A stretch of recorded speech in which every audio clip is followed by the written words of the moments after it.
Do I need therapy? That's a question that some men ask today, I am sure. It's a question I ask myself. I would say you do not need therapy, or at a minimum, you need less therapy if you do these things: rest in silence and prayer, and reading and writing for clarity. Now, to be fair, I did have a therapist early on who helped me quite a bit when I got started. But this is before I made really kind of reflecting, having finished the book and looking back, had I understood these things: silence, prayer, reading, writing, and how they all fit together, I think I could have done a large amount, if not all, of the work on my own. Silence, prayer, reading, and writing are critical to identifying and healing generational wounds. I would start with writing, because writing can identify the wounds. Jordan Peterson's self-authoring program is like $20. I used that. It was great. This process helps you identify the wounds so that they're better isolated and so that you can understand them. Something Peterson says is that any memory you have, good or bad, that is older than like 5 years or so, is there for a reason. You need to understand that reason. Next is prayer. And I don't mean that one happens first and then the next one, but just in order, somewhat of order of operations here. Especially a prayer like the Rosary, where its meditative elements permit the truth of what happened rise from your subconscious to your conscious mind. You have to get outside of the lies that you tell yourself about what happened to you and your role in it. The Rosary also helps you identify the wounds that are holding you back.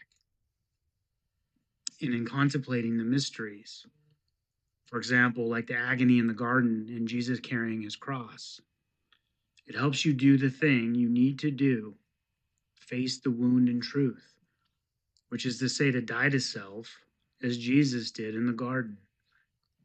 And then also contemplating the idea that we've formed these masks for ourselves. So powerful for me. I was on a retreat meditating on the sixth station of the cross, where Veronica wipes the face of Jesus. And there's a prayer that says, "Lord, please tear this pitiful mask off of me that I have fashioned for myself." It's so critical. You also need to eventually develop a morning offering wherein you thank God for the day and give the day to God. You consecrate your day to God, but also where you highlight the virtues that you understand you need to work on. And this is typically based on wounds and also based on your natural temperaments.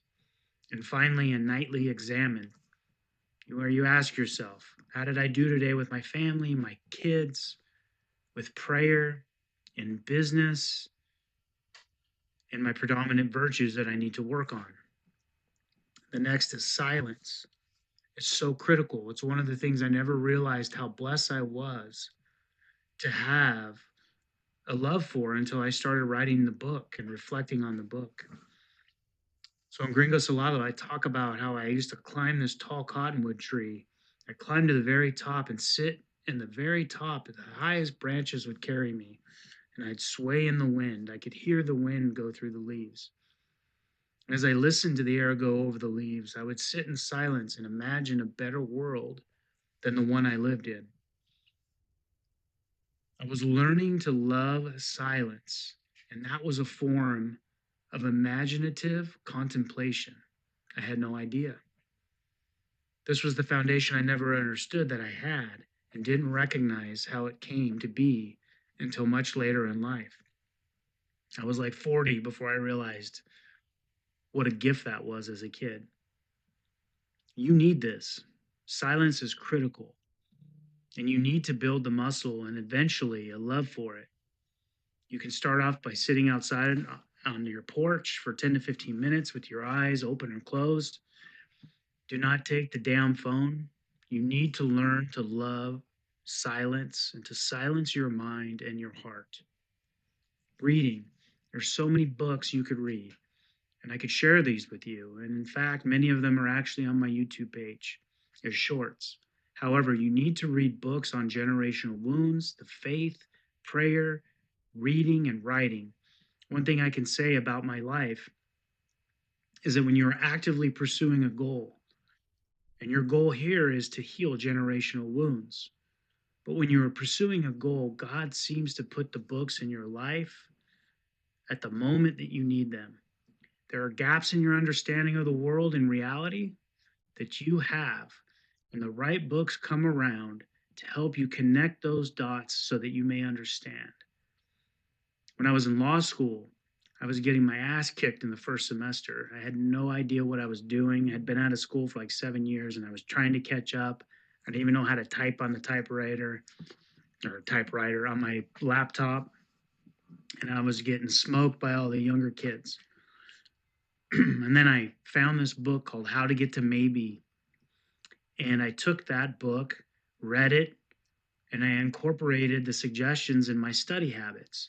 And I went from a B- student to getting the highest grade. It was called Cali Award in my contracts class, and then doing also really well in my real estate class, and then the other courses I had that semester. So well, I was able to transfer out of a Tier 4 law school to a Tier 1 law school. Another example is when I was writing the book Gringo Salado, is 2 books in particular came to me.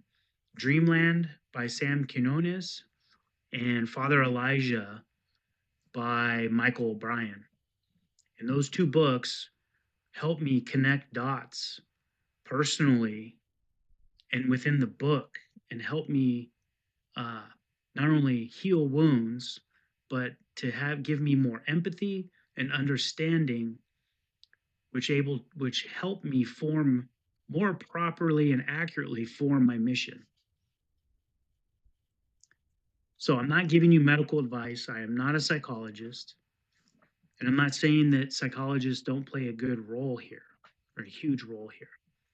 But what I can say is that if you are serious about healing, identifying and healing generational wounds, the way to do that is through silence, through prayer, through reading and writing. And I'd say you can do most of that work, if not all of it, on your own. I can show you, don't you hold me back, no. I would die for this, I would die for this.